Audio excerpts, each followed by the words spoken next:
Yeah, so it looks like the end. It's towards the end of the war right now. What the hell took them so long? I don't know. Obviously, there's always an excuse. There's always a justification. But Israel needed to get permission from America, and bottom line is they're finally going to go into Rafah. Finally, after how many months? After 7 months. Now they should have gone in right away. And there's always places to put Palestinians. They could have opened up Israel also, opened up certain section, and put them in a gated place over there, and then put them into nothing. What happened here was a breaking of trust from the Israeli government. The deal that the Israeli government had with the people of Israel is like, come here and you'll be safe. Now, if you're killed is one thing. If you're killed by an enemy, then you're killed by an enemy. If you're taken hostage, that is a continuous hell that a person is put through, especially women. You know what happened with them. And over here, they weren't freed right away. And I don't care what excuses or justification it was. They thought there was a deal. They thought this, they that. Netanyahu and the leadership of Israel. This one of the tragedies of this whole thing is that Israel does not have leadership. That's a tragedy, and that's it. The world is descending into a darker place. If America loses power, then that's when the real darkness starts. America keeps is a stalwart of peace in the world and keeps things in check. Even all the things that they did terrible and all the wars that they started, they do keep things in check generally.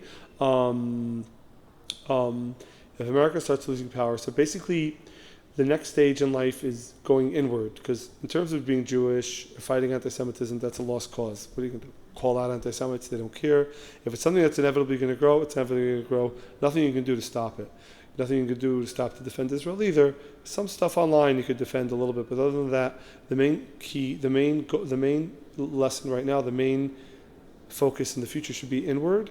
Become a physically stronger person, emotionally stronger person, more attached maybe to your past if you haven't been so attached to your source, to who you are as a Jew and your identity. I've been talking to people about that as well. And that's it. That's the only thing you could do right now. The idea of long-term hostages, to hostage for 7 months, doesn't make any sense. If I told you from 1948 until maybe 67 till now, from 1948 till 2022, 2023, if I told you that there would be Jewish hostages, civilians, you would say, no, that's not a possibility. Or you would say that Israel would do everything it can to get those people back. But, now, if I was in the leadership of Israel, I wouldn't be able to handle a quarter of the pressure, a tenth of the pressure, or 1% of the pressure that they're under. But they are the leaders. And they failed miserably. And now they're finally going to go in, and Hamas is saying, oh yeah, the first 18 are alive, and after that, no, they weren't necessarily dead or alive. It's disgusting. The enemy of the Jews are the lowest of the lowest people, including anti-Semites, including any anti-Semite that's reading this. If you don't like Jews, you're just a low-grade human being. And not too fashionable to defend Jews these days. To defend Israel, to defend Jews these days is not so fashionable. But the ones that do defend Jews are the best, the kindest, and the best, and the most upstanding professors, voice teachers, people that we know. Those are the people defending Jewish people. Guitar teachers, music teachers. That's it. It's not a very hopeful message, but let them first get released and we'll see what happens, and then we could talk. What else they could have done for the hostages? They could have gone crazy, and they didn't. They didn't go crazy. It didn't seem like they really went crazy. They could have done that.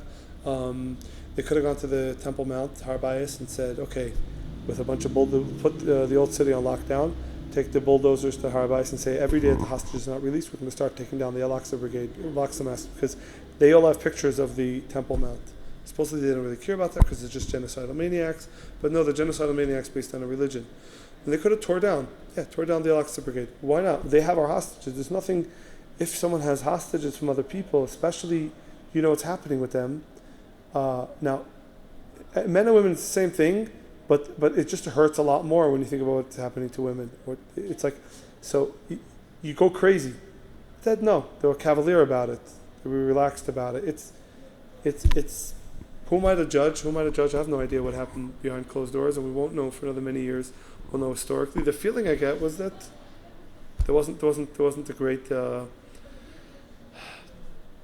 urgency about it. It was like one of the objects of the war. It's very unfortunate. It's really, really. It's just, if they bomb places in Rafah now, they could have done that months ago. Like what happened? Sometimes it's simply weakness, and you have to listen to America.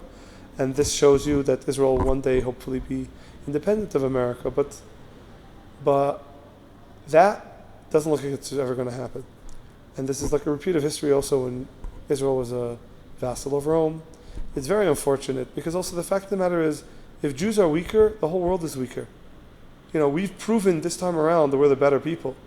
We go to war with calculations and with heart. I don't care what everyone else says. It doesn't matter. These Jews have been attacked all the generations and being accused of lies.